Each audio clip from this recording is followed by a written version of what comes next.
yesterday we did the sweat lodge, and that was a really good experience. It's the first time that I did the sweat lodge. It was incredibly nerve-wracking for me. I cried and shook, and yesterday it felt completely natural, and I know I sweated out a lot of toxins because I felt it today.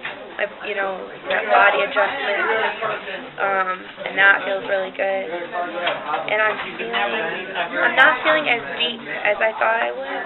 I'm feeling just very calm and peaceful, and I am feeling like anything could be thrown at me right now and I'd be fine with it. And I think trips like this are just very insightful. It helps me to be insightful. It's very humbling. It's very makes me thankful. It does, and it just feels natural, I guess. Fatigue, mainly. That's going to be the overriding theme of the day. I realize that I'm handling this kind of stuff pretty well for me. Being someone that likes order and routine and not a lot of change, and then this week is constantly like every 2 days you pack up your stuff, you go somewhere new. You almost develop a routine in having no routine. You just kind of get used to it, and occasionally it gets to you, especially when you wake up at 5:30 in the morning. And what has been your favorite experience so far? What is that place called? Canyon District. And Gordon and Bill said that you just go there and you feel something. Well, once I stopped talking and was just walking down, it was like, then you felt it. It was possibly the most beautiful place that I have ever been. I bought some jewelry for myself and something to take home to Mom from the Navajo that were down there. And there was something really nice about actually meeting the person that has made your stuff.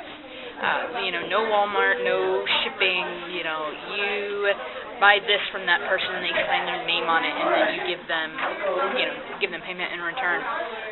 So there was something it was really, that has been my favorite so far. It's one of those times where it's like, okay, yeah, I was meant to come on this trip. Last time you talked to me, we had just gotten to the Lutheran mission at Rock Point. And that was like the first change that we had had. Like, we'd just gotten from Chaco, the first stop, and we were just getting to Rock Point. And now we're at the fourth stop. And one thing I thought when we were,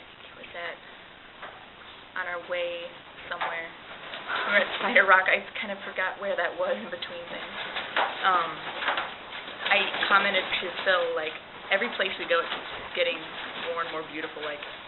Each thing seems to surpass the other. There just seems to be this really cool progression from where we started and where we are now. When we went to Francis and June's, I immediately liked the place and I thought it was really neat. But I was surprised at the sense of peace that I had there, and the ceremonies that we did. I thought, okay, I'll go through it, and I respected it, and I thought this is a very, very. I felt very honored to be able to take part in that kind of ceremony, but it felt really neat to feel something about it. It felt good to feel connected, to feel a sense of unity that some of us were talking about, with the sweat lodge, and part of the process that I think I mentioned in the talking circle, but we picked out a rock and we're supposed to meditate with that rock and talk with it, and I was surprised. I thought I would feel really silly doing that, but surprisingly, that was probably one of the most meaningful parts of it. I really liked my rock. We bonded, me and that rock. I told it things that were really weighing on me, and I never thought that would feel so good, but it really felt good. So I got way more out of that than I really thought I would. It seems like there's been this profound sense of let go that's happened all throughout the trip, and at home there are responsibilities waiting for me and things that I need to pick up where I left off, but here it's they're all able to be released in a better fashion, released in a more secure way perhaps. I had a really good talk with June about spirituality and about letting go, and when you let go and let go completely, then you're letting the universe fill you up, and I think that's more important. And it's not that I haven't known that before, but in this state I'm actually able to come to a better sense of that, and I don't know, feel like more profoundly happy than I have in a while. Well, the sweat lodge certainly was significant. Once Francis let me pour the water. When you poured the water on, it influenced everybody in that room to such a significant level that they released and let go. Physically it affected them, mentally it affected them, spiritually it affected them. And to be allowed to participate in that was quite an honor. I remember thinking when I first got here that there's a sense of freedom in open space and in environment and in a group like this. Because every time I've been in an environment and a group like this, it has led to a lot of freedom and a lot of respect of each other and individuality and also community. But it occurs to me that for everyone else, they have a society and a place in the real world, so to speak. So for them, this is something different. This is something new and small and free of society. But I haven't had society in years because I haven't stayed in one place for years. Although the Navajo culture is really, really interesting, the hurdles aren't culture shock. For Navajo culture, it's culture shock of being inside my own culture again. Sunbathing naked is awesome. In a sense, it defeated all the other things I've been feeling because it took everyone else out of their place as well. So there's a bunch of us being not vulnerable in a place where we should be vulnerable, and it was really good. I think today was one of the best days of my life because that's always been a dream of mine, is to be on the back of a horse when it's running.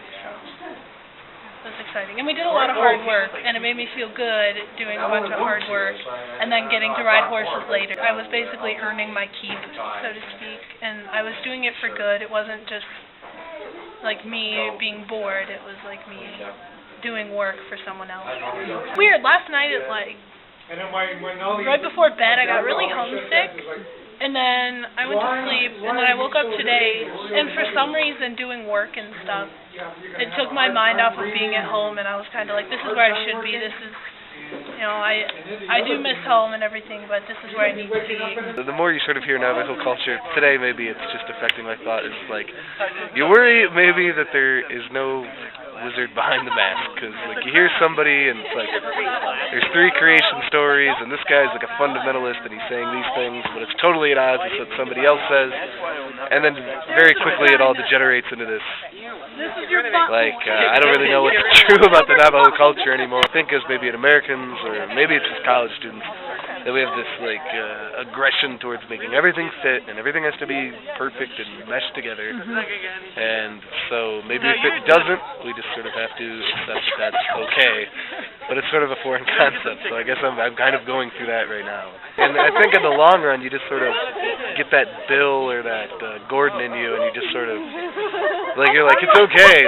Things don't always work, and it's an oral tradition, so we shouldn't really expect that multiple generations and multiple families should have this sort of cohesiveness.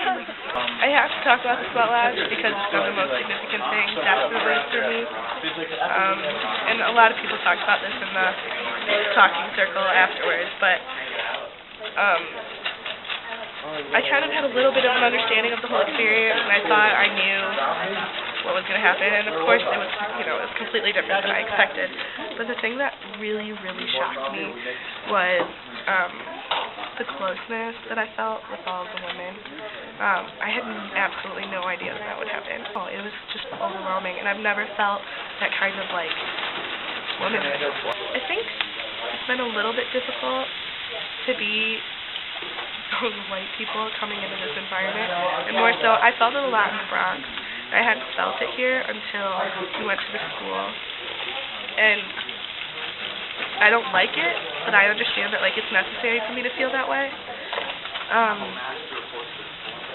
But that was a little bit hard because I can't find a happy medium between me wanting to educate myself and letting them know, and then it's not that I should feel guilty, but a little part of me should be hey, yeah, this isn't right. Before, I was, really just enjoying being out, being with people, being in new places, a novelty. And now, it's really grown into a much more communal, much more people working with people kind of a thing for me. Sweat Lodge for me was hugely dramatic in that happening. For me, developing that new attitude.